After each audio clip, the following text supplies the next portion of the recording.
ইসলামী আন্দোলন বাংলাদেশ মনে করে ব্যাপারটি এরকম হলো, যেরকম কোন এক ব্যক্তি হোটেলে গেছে খাওয়ার জন্য, ডাইলের মধ্যে দেখে এক আমের বাড়া চুষতেছে, কিন্তু চুকা নাই, মিষ্টিও নাই, কষও নাই। কিরে ভাই, আমের বাড়ার মধ্যে চুকা মিষ্টি কিছুই নাই যে?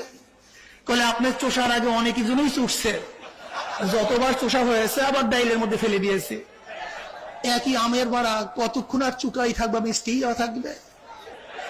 যেমন একই আমের বাড়ার মধ্যে বারবার চুষলে মিষ্টিও থাকে না, কষও থাকে না, রসও থাকে না।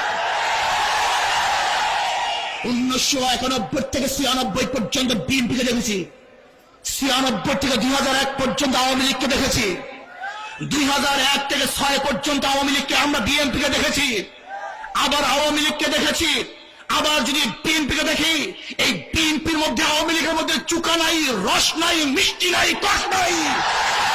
এটাকে ক্ষমতায় বসানো মানুষ শান্তি পাবে না, বরং এদেরকে পরিবর্তনকে, ইসলামকে ক্ষমতায় বসাতে হবে। কত সত্য না মিথ্যা?